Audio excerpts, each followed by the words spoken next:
What's up? How y'all doing? Today is February 16th, 2016. This is your boy KC coming at you live with episode 16, the official episode 16 of my podcast show. That's a lot of damn 16s. Let's get this started right. You know what grinds my gears? Women that shave the sides of their heads. Who came up with that style and thought it looked good? Women, stop doing that. Stop shaving the sides of your head. You look like a bunch of horses' asses walking around here. It's not cute. I don't find it attractive at all. That's what grinds my gears. On to the wrestling portion of my show, where we talk about wrestling for the wrestling fans. First off, Bret Hart, I wish you a speedy recovery. Bret Hart was just diagnosed with prostate cancer. He underwent surgery and it was a success. And I'm glad that it was a success because this man has been through a lot in his life. And he's my brother's all-time favorite wrestler. Mine of the Hart family was Owen because I was the little brother. I could relate.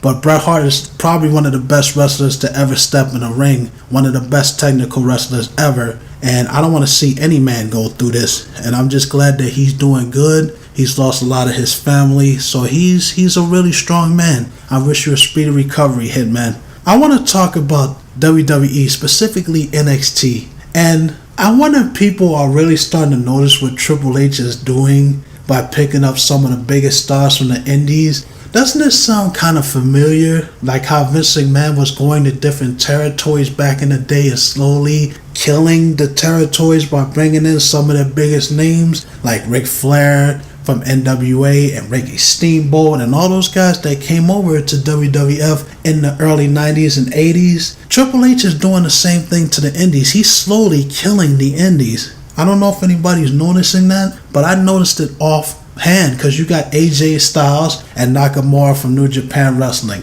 I'm pretty sure they're trying to grab people from other things like ROH. That's why ROH locked a lot of their big stars into contracts, and I'm pretty sure they paid them very good. But I can't say it's not a smart tactic by Triple H. But as a wrestling fan, I think that sucks because I don't want there to only be one wrestling show. I want there to be a lot of them like I could watch. Like I said on last week's show, I want there to be a variety of wrestling shows. But Triple H is killing the indies, and you can't blame him. You know, he's trying to plug and get everybody that he can get into this promotion, from Asuka. I'm sorry, people keep saying Asuka, but that's not how it's pronounced. That's not how it's spelled. It's Asuka. So that's how I'm gonna be referring to her. You got her. You got all these people coming in from New Japan, from ROH. Even from TNA, they got Austin Aries over there now. He's in a performance center. They already picked up Samoa Joe. And it's like, wow. You can't say that Triple H is not doing a good job bringing people in, which is the truth. And if I'm any wrestling promoter out there, I'd be very scared right now because now you got a shark in the water, the big fish, WWE going around slowly snatching up talent from all other companies. And if I'm TNA or ROH or New Japan, I'm locking guys in right now. ROH already started doing it. New Japan does it. TNA, you need to get rid of that bullshit contract where these guys could book their own indies dates and go outside your promotion and make money because they're not really in contract to you. All you asking to do is not to appear on TV, which is all well and great. But you need to lock these guys in because the last thing you need is for WWE to pick up Jeff Hardy again, to get EC Carter, to get any of the big remaining stars that you have left because they already have AJ, they already have Samoa Joe, they already have Austin Aries. They had James Storm, but he decided to go back. But it's not like they can't get him back again if they didn't want to do that. So you guys really need to be careful. You guys really need to start putting the money into your wrestlers and getting these guys locked in gear so that you at least have a chance to stay afloat because TNA cannot afford to lose anything more than it already has lost. Raw last week was a pretty interesting show. It was better than last week, but it's not saying much. We had a few things going on this show. Charlotte beat Alicia Fox pretty much in the squash by submission, the figure 8 after interference.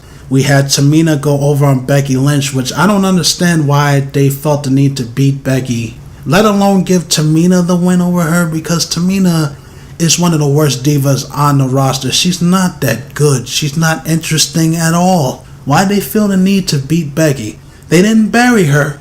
I'm not going to go around and be an idiot fan like a lot of people out there. Somebody loses and they're automatically buried. But it just it's ridiculous how you're building Becky up for the Divas title and you have her lose to someone like Tamina. It's bullshit. It doesn't make any sense. So that was a head scratcher to me. She lost by a super kick because Naomi interfered, of course. I want to talk about Braun Strowman. It seems like he's set up to get a big push, if you want to call it that, because WWE doesn't know how to push anybody anymore, so I don't even know why people get excited about these things. The original plan for Braun Strowman was to face The Undertaker at WrestleMania, but it seems like that plan has changed, and he is earmarked to win the Andre Battle Royal, which is interesting because I would like to actually see somebody do something successful after winning the Andre Battle Royal, because the fact that Cesaro won it, The Big Show won it, which was a joke, and they went on to do absolutely nothing, pretty much tarnishes the name of Andre the Giant. If I'm him, I'm rolling over in my grave after this ridiculous concept. If you're going to use a great name like Andre the Giant in one of your matches and you're going to name a match after him, you better do something great with it. Don't have these guys win this battle royal to go on to do nothing. But Braun Strowman is in line for a big push. I want to talk about Titus O'Neil. Titus O'Neil was suspended for 60 days for doing absolutely what? After I watched the video, it just looked like he playfully pulled Vince McMahon. I thought he was going in for a hug or something. That's what I thought it was for. I don't know, because we do that in the hood. We do that in the ghetto where we just, you grab a dude, hey, what's up, man? You give him a hug. I thought that's what Titus O'Neil was doing, but apparently, from what he said, he grabbed Vince McMahon because he wanted Stephanie to go first, I guess trying to be a true gentleman. I don't know if that's true or not, but that's Titus O'Neil's alleged side of the story. However, I don't think suspending a dude for 60 days, that's bullshit. He made a simple mistake. Now, you shouldn't have done it to begin with. You don't grab the boss. There's a time and a place for everything. But what he did was harmless. It's not like he attacked Vince McMahon or anything. He didn't fail any drug tests. Why go to that extreme to suspend a guy for 2 months? He's going to miss WrestleMania. He's going to miss out on a big paycheck. That's ridiculous. I mean, you got guys who did worse things that got off easier than he did. What is up with that? It doesn't have anything to do with race. Because I know a lot of people out there are pushing that shit, talking about Vince McMahon is racist and all that. Nobody knows that for sure. Maybe he is, maybe he isn't. But he was way too hard on Titus. And all I can say to Titus was, you shouldn't have did that. If you did do that because you wanted Stephanie to go first, all well and good. But you don't do that. There's a time and a place to play around like that. And I just hope that they ease it up a little more. Maybe give him 30 days. I mean, you don't even have to give him that. You could just take him off TV for a week or two. You don't have to suspend the guy that long. And I just think it's bullshit, but it is whatever it is. The Lucha Dragons lost in a match against Rusev and Del Rio. I'm getting real tired of this Del Rio Kalisto feud for the United States title because the United States title means absolutely nothing. It hasn't meant anything in years. I don't know why they don't just unify the title with the Intercontinental title and just call it a day. And when the belt is lower than the Intercontinental title, a belt that means absolute shit now. And that's heartbreaking considering me being an old school wrestling fan and all the guys that have held it. My favorite wrestler of all time, the Macho Man Randy Savage, made that belt look like it was more important than the actual WWF title, which Hulk Hogan held at that time. The commercial belt, I like to call it. That was the workhorse title. And to see what they did to it is just killing me because I love that title. And then you have on the flip side in the NWA or WCW, you had the United States title, which was their version of the IC title. And I would think back to the feud with Ric Flair and Magnum TA, when Ric Flair was the NWA heavyweight champion and you had Magnum TA as the United States champion, and Ric Flair does what he does best, is build his opponents up, and he made that United States title feel like it was on par with the biggest title in that company at that time. And it means absolutely nothing. It's a hunk of gold now that dudes just carry around. It's useless. Get rid of it. Daniel Bryan made a heartfelt retirement speech. He chose to retire. He's done with wrestling because his injuries and his neck problems and everything that he's been going through is very, very serious. Apparently he's been hiding from the company that he's been suffering from seizures. And how do you let something get that bad? Now, if it comes out that he really did hide those seizures, then that was a really stupid thing to do, because he could have died. He could have really suffered some really serious damage hiding that from the company. He should have stepped up and said, look, this is what's going on. I understand he loves professional wrestling, but your health comes before anything else. You can't wrestle if you're a dead man. You can't wrestle if you're bedridden. That was a really foolish thing for Daniel Bryan to do. I'm not jumping on the dude, but something that serious, you gotta come forward and say something. And if it comes down to me seeing him wrestle and me seeing the man live and being able to live his life with his wife Brie, I choose him to retire any day, because I don't want to see no man lose his life or lose his mobility or anything that could cause him not to be able to live his life in happiness. And Daniel Bryan was one of the best wrestlers I've seen come into that company in years, and he will be missed. But he needs to do what's best for himself and for his family, and he chose to retire. I think he made the right choice. I will miss the guy, and it sucks that he had to step down, because the guy is only 34 years old. He was in the prime of his life. And had he been healthy, all the matches that he could have had against AJ Styles, against Nakamura, which is his favorite wrestler, he said he always wanted to wrestle him. He's not going to get the chance. The matches he could have had against Kevin Owens and all these guys that are coming up from NXT, Samoa Joe, and even Austin Aries, if he gets called up, they could have had some amazing matches, and it's not going to happen now. I wish Daniel Bryan the best. It sucks what happened to him. And I wish him and his family, even his wife, even though I really don't like his wife, I think she's annoying, but it's not the time to bag on her. I wish him the best.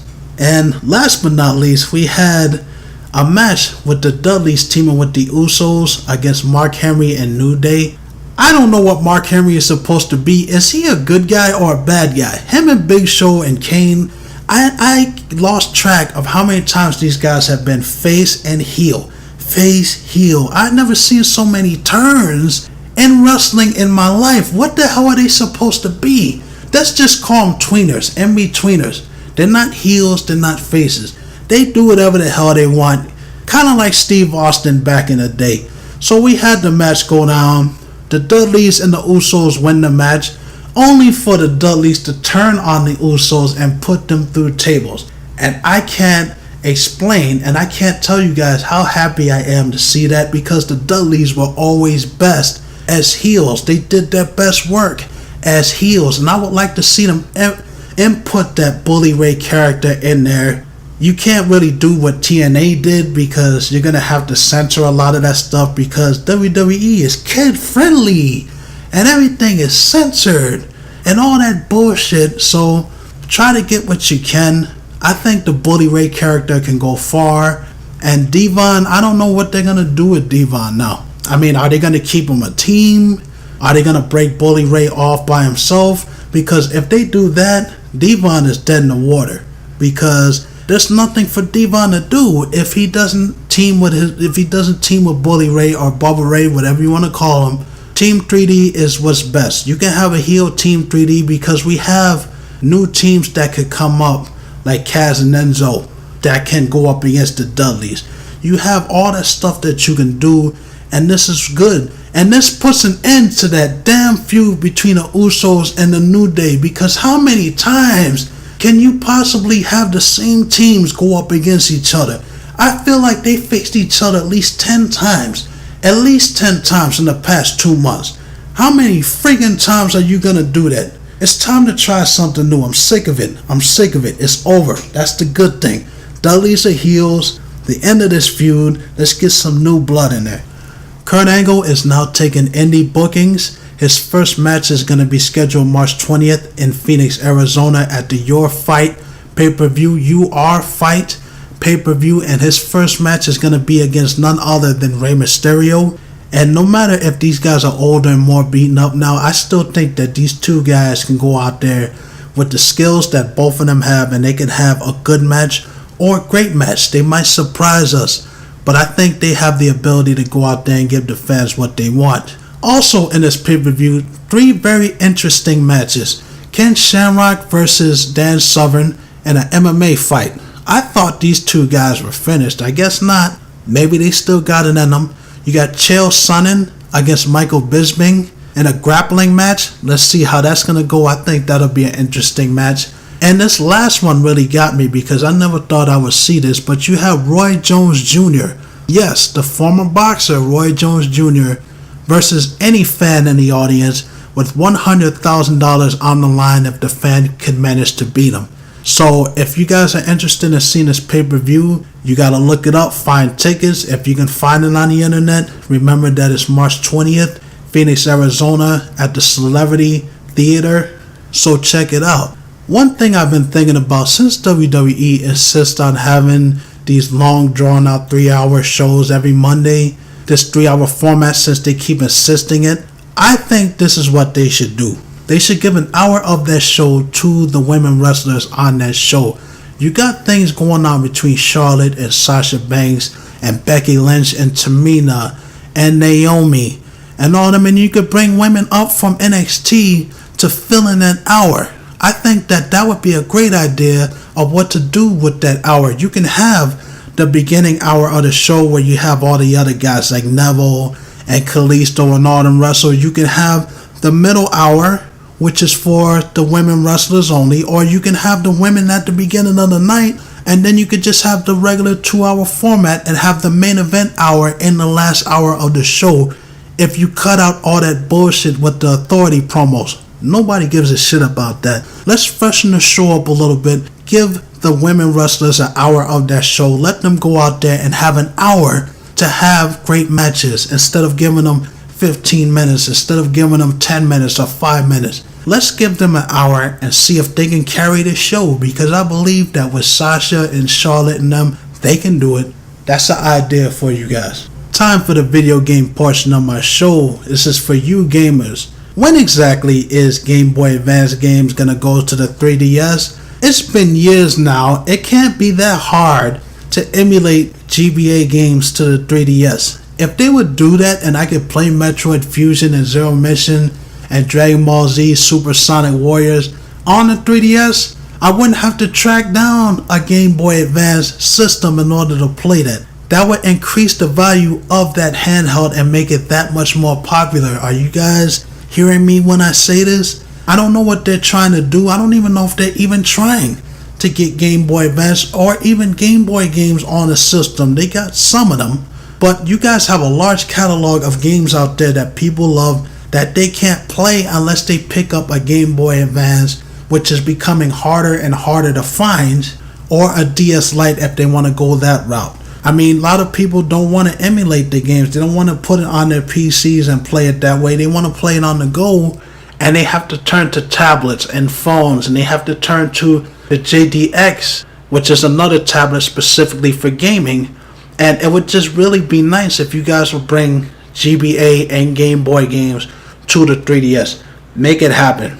Finally, the Xbox community, as I like to call, they're finally getting their own version of DC Universe Online, because strictly DC Universe Online has been for PlayStation only. And now they get to experience the fun of creating your own superhero and going out and interacting with Superman and Wonder Woman and Batman and the Flash and all of those heroes in that infinite universe of heroes. And it's a really fun game. You know, I didn't think I would like it when I first started, but the fact that you can create your own hero and you can go around in an open world and fight crime and go through missions and team up with other players, that is a really interesting concept. And I immediately got hooked to that game. I immediately got hooked. I couldn't get off it. The only thing that I don't like about the game, and of course this goes for every open world game, is of course leading into my next thing is the DLC. DLC fucking sucks. Excuse my language. It sucks. The fact that you have to pay for the game, which in this case DC Universe Online is free to download, but you have to pay to play the game the way it's supposed to be played, and that is bullshit. And you already have Capcom, they're the leaders of DLC because you have people buying $60 or $50 games and having to pay $1 here, pay $5 there, $10, some of them even $20. The audacity to charge you $20 for something that was already in the game just so you could play the game the way you want to. If I put down $60 for a damn game, everything in that game better be in it. Why the hell do I have to pay all this money, extra money, that people don't have these days? That's why the video game market is drying up like it is now, because you got too many of these greedy bastards out there trying to suck everything out of your wallet, trying to suck you dry of all the money that you're getting. I really wish they would stop doing that, because they're just taking advantage of people, and it's going to continue as long as people don't put their foot down and say enough is enough. If you stop buying people's stuff, maybe they'll straighten up. These microtransactions and all that shit, they really need to get rid of that. I never thought I would ever see that in a Metal Gear game, but they actually do have microtransactions in the new Metal Gear Solid. What the hell? Whatever happened to just giving the player trials and giving them missions that they have to complete in order to unlock things like the old days of video gaming, where you would have to go through hell, Resident Evil, where you had to beat the game on the hardest difficulty or within a certain time limit to unlock infinite ammo or costumes or something. Now you got games like Street Fighter 5 or 4, for that matter, where you have to pay $1 for extra costumes, and they got at least 30 or 40 different DLCs out there.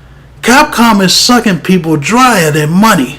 And you got games like EA, they're just as bad with their Call of Duty bullshit and their marketing employees, and the basketball games and football games in 2K. That's another company with all the sports games that they're doing all of that, putting all the DLC where everybody got to pay extra to play as an exclusive character. It doesn't make any sense.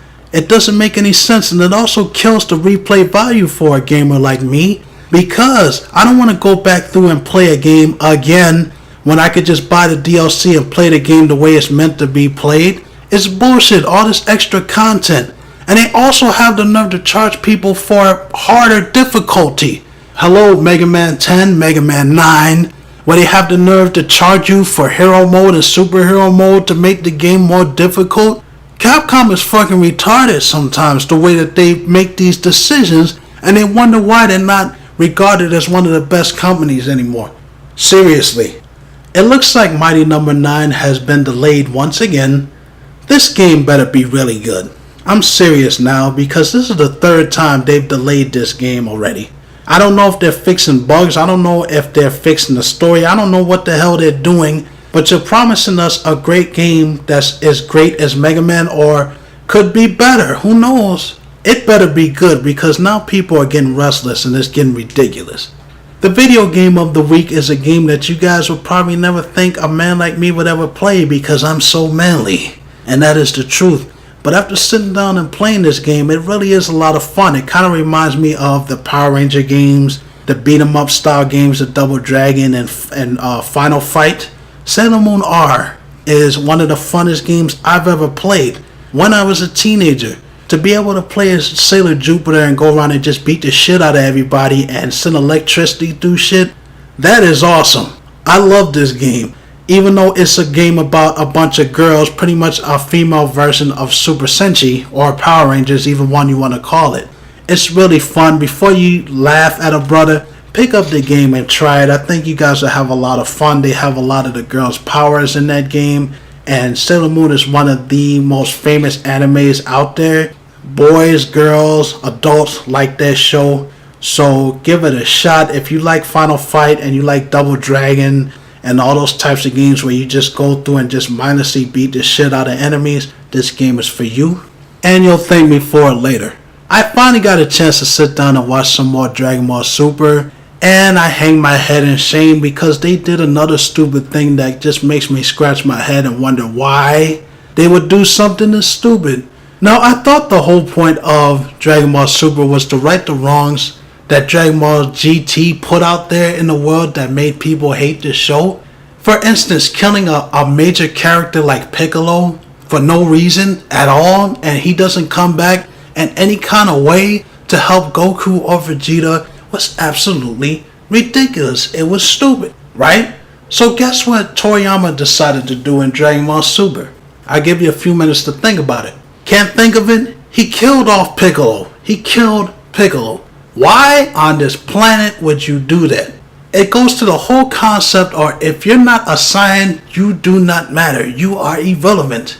You will be killed off or beaten up or whatever. I'm so sick of Dragon Ball only being about Vegeta and Goku. I would like to see somebody else step up and be the hero for once. Piccolo is the strongest Namek. Period. He is a super Namek. He fused with Nail. He fused with Kami, who is a god. He was the god of the Dragon Ball universe. And it just seems like they never want to do nothing with them. Same thing with Gohan. Gohan got his ass whooped by Frieza. You know, the same guy that he killed with one punch in Fusion Reborn? You know, the guy that he fought against when he was a child? If Gohan had continued to train the way they should have, he should have been strong enough to beat this guy. The fact that Frieza could come back and beat down Goku and Vegeta, it's ridiculous. And while we're on the subject of Vegeta, I know he's a fan favorite and all that, but is this man the biggest idiot of all time, or is he the biggest idiot of all time? Vegeta, because of him, the planet was destroyed. Because of him, the Earth was destroyed. People were killed because he took too long to beat Frieza. The final blow when Frieza lost his powers, and they had him, Vegeta, just like he did against Cell. He had Cell beat, and he let him absorb Android 18, and he got his ass whooped for it. And when I see moments like that, I'm happy to see it because Vegeta is so stupid sometimes. He lets pride get in the way, and it always bites him in the ass every time he does it. He did it against Zarbon. What happened? Zarbon transformed and he kicked Vegeta's ass. He did it against Kakarot or Goku on planet Earth. What happened? Yeah, Goku got beat up, but Vegeta got the worst of that grunt. He did it against Frieza when he thought he was a Super Saiyan. What happened? He got killed for it. Cell became perfect, whooped his ass. When is he ever gonna learn? Seriously, when is he ever gonna learn that you need to be serious? Just because you're strong doesn't mean you play with your enemy like food or like toys. And it cost him. It cost him. And that's the thing that I hate about Vegeta. I can't stand it. Now that I'm done with that whole thing, they brought Piccolo back with the Dragon Balls, which kind of made it stupid because it just makes the whole concept of a character dying even more fruitless, even more ridiculous, and it's not needed because it doesn't mean anything in the world of Dragon Ball. When somebody dies, a good person dies, you know they're gonna come back because you got the Dragon Balls. Now, if they went along with the concept like they did in GT, if they had plucked that from GT to make it so they could not use the Dragon Balls anymore, it would have meant a lot more. If they knew that this was it for Piccolo, that he was not coming back anymore, or for any other character, good character, it would have meant so much more. Maybe I wouldn't be complaining so much. And part of me is because Piccolo is my favorite character. And why couldn't they kill somebody like Krillin instead? Or Master Roshi? Damn, the dude is like over 300 years old. It's time for the dude to die already. I mean, I hate to be cold like that, but it's true. Don't kill Piccolo, man. Don't kill him off. But now that I'm done with my gripe, that's what happened on Dragon Ball Super. I'm sorry. I'm so mad I can't even focus. But on a lighter note, I would like to see two animes come back and be revived, so to speak. I would like to see Cowboy Bebop have a second season because Cowboy Bebop was one of the best cartoons, the best animes ever brought to America. It had action, it had blues, and all of that rolled up into one. And what happened? They left us not knowing what happened to the characters at the end. Did Spike die? Did somebody save him? Did he live? Did Jet go back to the Bebop, or did he become a cop again? Did Faye go back to living her life? Did she go back to the casino? What happened to Ed? I think it's time, because it's been a lot of years since we heard anything about Cowboy Bebop since the movie came out. I would like to see some more of that. Another anime I would like to see is Devil May Cry. I want to see them make a comeback. I bet a lot of people didn't even know that there was a Devil May Cry anime. There was. It was only 12 episodes long, and it was pretty much a retelling of the first game for PlayStation 2. So they didn't even introduce Virgil into the series. I would like to see how it would be done if you bring the twin brothers together. One that's good, one that's bad, Dante and Virgil trying to kill each other. I want to see the story come together. And it was only 12 episodes. You could get another 12 episodes out of this series. So how about it, guys? The anime of the week came out in 2007, April of 2007 to be exact. Moribito and the Guardian of the Spirit. I love this anime. It's about Balsa, the spirit wielder, who is a bodyguard being hired by the queen to protect her son Prince Chagum, who is possessed by a water spirit and is being hunted by his own father, the Mikado, and the kingdom. They want to kill the boy because he cannot stand the fact that his son, his second son, is possessed by a water spirit. So Balsa takes his child, raises him, teaches him how to be a fighter, teaches him how to stand up and fight this demon. And even though Prince Chagum knows that this demon could kill him from within, Balsa still stands by his side. And if you're a true anime fan, how could you not know this anime? How could you not have watched this anime? This is one of the best things they come out with in years. It's a beautiful looking anime. The story is great. You will love everything about this show, and it'll have you coming back for more. I definitely recommend it. And that's all I got to say. That's episode 16 of my podcast show. This is your boy KC. Check out my channel and all my other content, all my other episodes of the show. Check out my Let's Plays. I got some new ones coming. Check out my 2 latest videos, episode 15 of the podcast, and some of the things that I was thinking about while watching the history of Trunks, because I had a couple of questions that I wanted to ask you guys. Like, comment, and subscribe. I'll check y'all out later. Peace.